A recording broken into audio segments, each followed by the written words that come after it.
Hello everyone, I hope you are doing well. So US lawmakers Nancy Pelosi recently India के visit में थी। यहाँ पर आने के बाद में धर्मशाला जो कि हिमाचल प्रदेश में है, यहाँ पर आने के बाद में ये दलाई लामा से मिलती है और दलाई लामा से मिलने के बाद में चाइना को एक स्ट्रॉन्ग मैसेज देने की कोशिश की जाती है। ये स्ट्रॉन्ग मैसेज देने से पहले आपको बताना चाहते हैं कि नैन्सी पेलोसी है कौन। ये एक फॉर्मर स्पीकर रह चुकी है अमेरिका के पार्लियामेंट की, और इंडिया आने के बाद में धर्मशाला में जब यहाँ पर दलाई लामा जब इनकी मीटिंग होती है, इस दौरान यहाँ पर चाइना को एक स्ट्रॉन्ग मैसेज देने की कोशिश की जाती है, जिसमें यह कहा जाता है कि चाइना जो है आज के टाइम में तिब्बत के जो कल्चर है इसे इरेज करने की कोशिश कर रहा है। आप यहाँ पर देख सकते हैं, China is trying to erase Tibet culture. Former US House Speaker Nancy Pelosi, यही नहीं, इन्होंने ये भी कहा कि जो प्रेसिडेंट ऑफ चाइना है शी जिनपिंग, ये कहा गया कि यू विल बी गॉन, मतलब कि शी जिनपिंग जो है अब वो काम से गया, मतलब शुद्ध देसी हिंदी भाषा में कह सकते हैं। मतलब यू विल बी गॉन का मतलब यहाँ पर ये हुआ, इस कॉन्टेक्स्ट में बोला गया कि इसके पहले ये बोला गया कि दलाई लामा जो है, Dalai Lama will live forever but president of China you will be gone. ये कॉन्टेक्स्ट में बोला गया कि दलाई लामा जो है आज के टाइम में तिब्बत के 14th दलाई लामा है, और अब जो नेक्स्ट दलाई लामा होने वाला है 15th दलाई लामा, इसके लिए चाइना जो है कोशिश कर रहा है कि वो चाइनीज हो। और इसी के कॉन्टेक्स्ट में यहाँ पर नैन्सी पेलोसी यहाँ पर ये कहती है Dalai Lama will live forever but president of China you will be gone. और जाहिर सी बात है, इसको लेकर चाइना की तरफ से प्रोटेस्ट हमें देखने को मिलता है। चाइना ने जबरदस्त प्रोटेस्ट किया यूएस के डेलीगेशन जो कि नैन्सी पेलोसी यहाँ पर विजिट करते दलाई लामा से, और इसके बाद में एक वार्निंग दी गई तिब्बत बिल को लेकर। आगे हम इस पर भी बात करेंगे, लेकिन चाइना ने यहाँ पर यह भी कहा कि अमेरिका जो कि एक इस रॉन्ग सिग्नल देने की कोशिश कर रहा है, इसे जल्द से जल्द रोक दे। Stop sending wrong signals to the world. ये चाइना यूएस को आज के टाइम में वार्न कर रहा है। क्यों? क्योंकि तिब्बत पॉलिसी बिल को लेकर, एक्चुअली इस पर भी हम बात करने वाले हैं, क्योंकि जो तिब्बत चाइना डिस्प्यूट बिल है, जिस पॉलिसी की बात की जा रही है,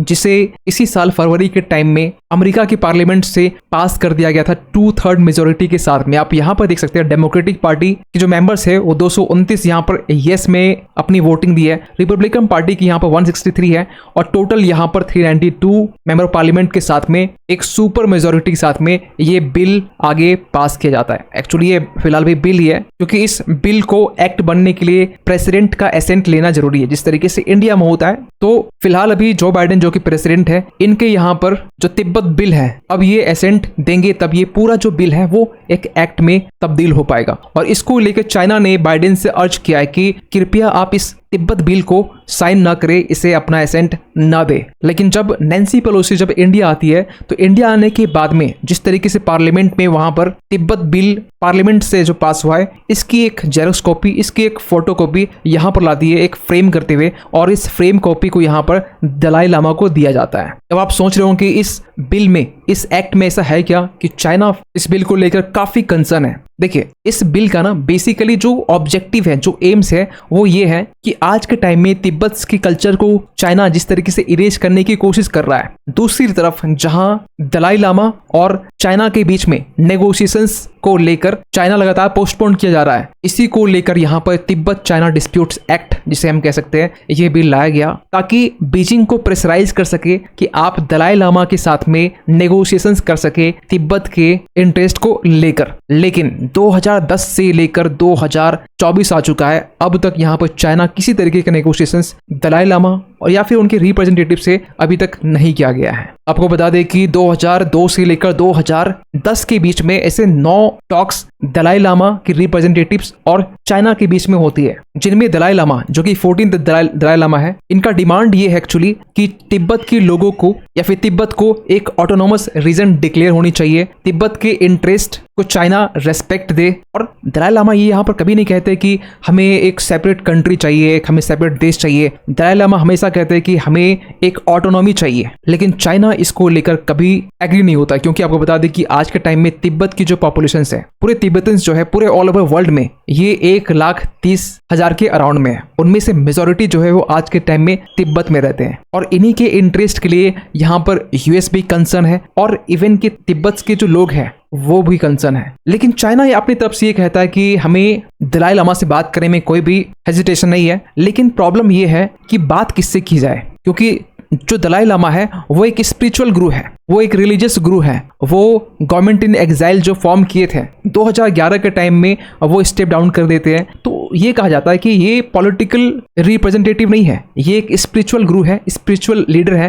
तो बात किससे की जाए, क्योंकि चाइना यहाँ पर कहता है, रिसेंटली अप्रैल के मंथ में ये कहा था कि it would talk only with the representatives of the Dalai Lama and not the officials of the Tibetan government in exile based in India. वहीं दूसरी तरफ ये भी कहा गया कि जो ऑटोनॉमी की जो डिमांड की जाती है ना, इस डिमांड को भी चाइना कहीं ना कहीं रूल आउट एक लंबे टाइम से करता आया है। दूसरा सबसे बड़ा फैक्टर यहाँ पर निकल के आता है कि आज के टाइम में जो न्यू दलाई लामा की हम बात करते हैं कि अभी जो 14 दलाई लामा है, इसके बाद में नेक्स्ट दलाई लामा कौन आने वाला है। तो चाइना यहाँ पर बेसिकली ये कहता है कि जो नेक्स्ट आने वाला है वो चाइनीज ही होना चाहिए। ऐसा क्यों कहता है? देखिए, चाइना का ये मानना है कि तिब्बतन बुद्धिज्म का जो बर्थ प्लेस है वो चाइना है, और जो नेक्स्ट स्पिरिचुअल गुरु होंगे, जो नेक्स्ट दलाई लामा होगा, वो भी चाइना से होगा। और क्योंकि तिब्बत चाइना का पार्ट है, तो नेक्स्ट जो दलाई लामा होगा वो चाइनीज टेरिटरी से ही होगा। वैसे तिब्बत का जिक्र ये कहीं करते नहीं है, इसका नाम ये ज़ीजांग ये रखा हुआ है, चाइना इसके भी नाम बदल दिए हैं। लेकिन एक सबसे बड़ा क्वेश्चन निकल के आता है कि अगर तिब्बत के बिल पर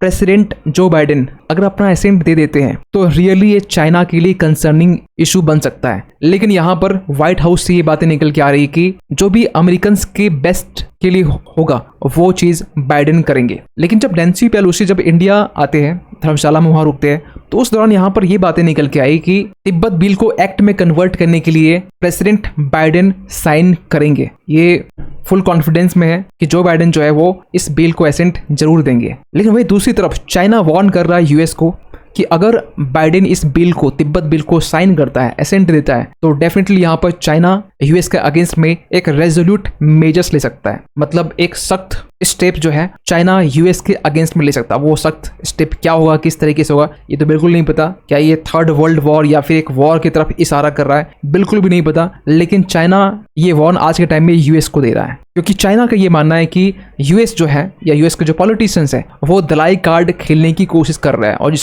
जिसको लेके ये कहा जा रहा है कि playing Dalai card is a logy move. Logy मतलब होता है एक नीच, एक कपटी, एक मूव है जो कि यूएस पॉलिटिशियंस खेलना चाह रहे चाइना के अगेंस्ट में। खैर आपको बता दें कि नैन्सी पेलोसी इंडिया आने के बाद में अब यहाँ से दलाई लामा जो है वो यूएस जाने वाले हैं, जो कि चाइना को एक सबसे बड़ा और झटका मिलने वाला है। लेकिन इन सब के बीच ना आपके दिमाग में क्वेश्चन चल रहा होगा कि ये पूरी जो घटना है ना, पूरा जो इवेंट है वो इंडिया में होता है, और इंडिया में होने के बाद में चाइनीज मीडिया आउटलेट्स या चाइना की तरफ से किसी भी तरीके का इंडिया जो शब्द है वो जिक्र नहीं किया गया। इसके पीछे रीजन भी है, क्योंकि देखिए जो भी ऑफिशियल्स इंडिया है दलाई लामा से मिले, इनमें से कोई भी ऐसा इंडिया के ऑफिशियल्स या इंडिया कोई भी रिप्रेजेंटेटिव यहाँ पर आपको दिखाई नहीं देंगे। बेहद ये इंडिया के भारत की जमीन पर हुआ है, लेकिन इसको लेकर चाइना बिल्कुल ये जान रहा है कि जमीन इंडिया की है, लेकिन यूएस इसे प्रोवोक करने की कोशिश कर रहा है। खैर इसको लेकर आप क्या मानते हैं, आपकी क्या ओपिनियन है, जरूर लिखिएगा। और जाते जाते एक क्वेश्चन आप सभी के लिए कि हाल ही में यहाँ पर कौन सी गवर्नमेंट ने